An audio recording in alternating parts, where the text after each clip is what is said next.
traficava droga para o exterior. Esse tráfico transnacional é da competência da Justiça Federal. Portanto, se aquele indivíduo for lavar o dinheiro por tráfico de drogas, a lavagem de dinheiro será da competência da Justiça Federal, porque o crime de tráfico de drogas transnacional é da competência da Justiça Federal. Também vamos ressaltar que praticar crime de lavagem de dinheiro relacionado com desvio de dinheiro público praticado contra a administração pública, empresas, autarquias, empresas públicas, sociedade de economia mista, fundações e órgãos, entidades supervisionadas por recurso federal, evidentemente, se eu tiver uma entidade que recebe subvenção do governo federal, por recurso federal, essa lavagem de dinheiro dessas entidades que recebem verba da União ou são controladas pela União, vai também dar ensejo à competência da Justiça Federal. Até aqui tudo bem? Estão entendendo tudo? Posso dar uma castigada caprichada na prova?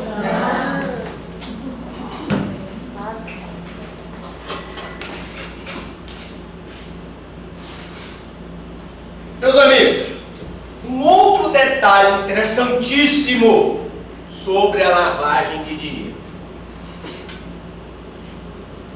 A lavagem de dinheiro, na lavagem de dinheiro, não há a suspensão da prescrição prevista no artigo 366 do Código de Processo Penal. Vamos recapitular? O que diz o 366? Quando o réu for revel, citado por edital, e não tiver constituído defensor, o processo dele será suspenso com a consequente suspensão da prescrição. Para o crime de lavagem de dinheiro, não existe essa suspensão da prescrição. Não existe essa suspensão do processo. Porque na exposição de motivos da lei, se diz que seria um prêmio à pessoa que praticou a lavagem a suspensão do processo. Então ele é o único crime desses todos que nós estudamos em legislação penal especial que não é suspensa a prescrição. Cuidado, hein? O crime de lavagem de dinheiro, ele não é suspensa a prescrição. Bom, professor, e se não é suspensa a prescrição, o que é que acontece? Logo, por não se aplicar a suspensão do processo pela revelia do acusado, admite-se os efeitos da revelia com o prosseguimento do feito. Beleza? Beleza pura? Fácil. Vamos falar também sobre liberdade provisória, apelação e fiança. Meus amigos, a lei de lavagem de dinheiro diz que, no caso de lavagem de dinheiro, a lavagem de dinheiro ou branqueamento de capitais é insuscetível de fiança, liberdade provisória, e o juiz deve decidir fundamentadamente se o réu poderá apelar em liberdade. Ora, vamos analisar. Haveria necessidade dele trazer um dispositivo não permitindo a fiança para a lavagem de dinheiro? Sim ou não? Não. Por quê? Porque eu já expliquei aqui que toda vez que um crime tiver a pena mínima superior a 2 anos, ele já será insuscetível de fiança. E a pena mínima do crime de lavagem de dinheiro é de 3 anos. Portanto, é insuscetível de ter crença. Em relação à liberdade provisória, embora eu tenha a previsão legal de que essa lei impede a concessão de liberdade provisória para o agente que pratica a lavagem de dinheiro, é preciso ressaltar que vale aqui aquela explicação que eu sempre dou em relação ao artigo 312 do Código de Processo Penal. Ou seja, se não houver prejuízo para a ordem pública, para a conveniência da instrução criminal, para a aplicação da pena, embora eu tenha indícios da autoria e prova da materialidade do crime, vai ser perfeitamente possível a concessão da liberdade provisória, segundo o entendimento do STJ. O STJ entende que é possível a concessão da liberdade provisória, mesmo naqueles casos em que a lei proíbe a liberdade provisória. Em relação à apelação em liberdade,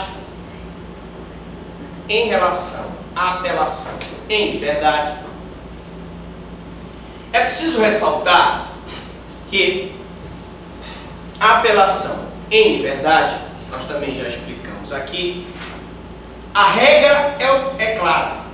Quando ele responder à instrução processual em liberdade, não haverá necessidade de que ele se recolha à prisão para poder apelar. Ao passo que, se ele respondeu à instrução preso, quer em virtude de uma prisão preventiva, quer em virtude de uma prisão temporária, quer em virtude de uma prisão por pronúncia, quer em virtude de flagrante delito, nós vamos ter a necessidade de que ele continue preso para poder apelar. Então a regra é clara: se durante a instrução estiver livre, ele apela em liberdade. Se durante a instrução estiver preso, em virtude de uma prisão cautelar, ele vai apelar no cárcere. Não se esquecendo da Lei Fleury, que permite a apelação em liberdade daquelas pessoas que são primárias e têm bons antecedentes. Para vocês aprenderem mais sobre a Lei Fleury, terão que assistir a minha aula de recurso. Vamos falar um pouco das medidas assecuratórias. Bom, como o próprio nome diz, medida assecuratória é uma medida que visa assegurar, garantir o processo. Ela visa assegurar, garantir o processo. Ora, elas se destinam a assegurar a custódia judicial de bens com vistas à reparação dos danos. Então o legislador pode dividi-las em duas espécies. Nós temos na lei de lavagem de dinheiro o sequestro e a apreensão. Meus amigos, eu explico aí na apostila de forma mais detalhada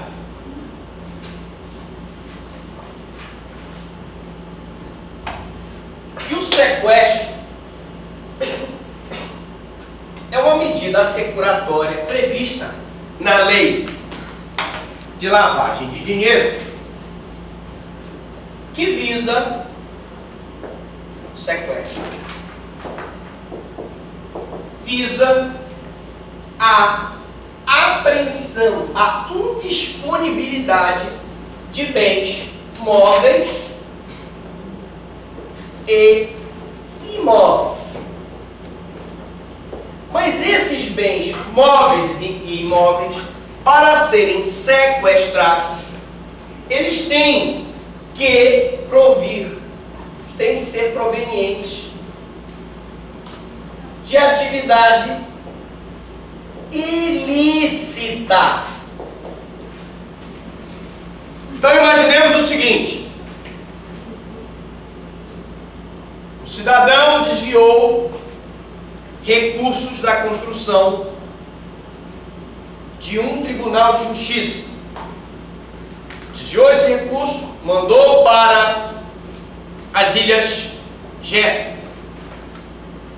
Depois ele mandou para as Ilhas Caimã, depois mandou para Liechtenstein, depois mandou para o Luxemburgo, viajou lá pelo Egito, foi para as Filipinas, fez o que nós chamamos de empilage, que é a dissimulação. E finalmente, ele adquiriu uma Ferrari, ele adquiriu um apartamento de luxo em Miami, ele adquiriu várias propriedades no Brasil, e aqueles bens, evidentemente, têm aparência lícita, mas foram provenientes de atividade ilícita. Como é que o juiz vai se valer para garantir que no final do processo aquele cidadão que desviou recurso público possa pagar o Estado pelo prejuízo que ele deu ao Estado? Afinal de contas, ele desviou bens da propriedade do Estado. É através do sequestro. O promotor de justiça pode pedir através de um requerimento, ou o juiz pode decretar de ofício, ou o ofendido, no caso, o procurador do Estado, pode entrar com uma medida pedindo sequestro daqueles bens provenientes de atividade ilícita. Beleza? O sequestro, ele recai sobre bens de atividades ilícitas. Para que seja decretado o sequestro, é preciso que haja indício veemente da procedência ilícita desses bens. Professor, como é que é feito o sequestro de um bem imóvel? Na hora em que o juiz expede o mandado, foi expedida uma carta rogatória daqui do Brasil para lá, para o juiz de Miami, e nesse mandado, pedindo o sequestro daquele apartamento, é averbado na escritura pública do imóvel que aquele imóvel está sequestrado e aquele imóvel se torna indisponível. Significa dizer que o dono não pode vender, não pode alugar, não pode permutar, não pode alienar, não pode nada, o bem indisponível. No final do processo, se ele for considerado culpado, o Estado vai lá e apreende o bem. É preciso ressaltar mais uma vez, nós já vimos isso na nossa aula de improbidade administrativa, que a reparação que o Estado move, você deu um prejuízo ao Estado, desviou dinheiro público. Embora aquelas leis, a lei de improbidade administrativa traga a perda da função pública, proibição de contratar com serviço público, multa civil, etc., a única pena daquelas que não prescreve é a reparação do dano ao Estado. Porque a reparação do dano ao Estado é imprescritível, assim como nós temos dois crimes imprescritíveis no ordenamento jurídico brasileiro: o racismo e a ação de grupos armados contra o Estado Democrático de Direito. Esses dois crimes são imprescritíveis, como também é imprescritível a reparação do dano ao Estado. Cuidado, porque essas questões caem muito em concurso público e o aluno erra. E atenção, racismo e ação de grupos armados é considerado crime. E a reparação do dano tem natureza civil. Cuidado, não confunda. Bom, e a apreensão, gente? A apreensão se refere à busca e apreensão prevista no 241 do CPP, que recai sobre coisas móveis provenientes de crime. Então eu tanto posso pedir o sequestro, quanto posso pedir a apreensão, que na verdade é a busca e apreensão, que no Código de Processo Penal figura como meio de prova, mas que na verdade aqui é uma medida asseguratória. Detalhe interessantíssimo: como essas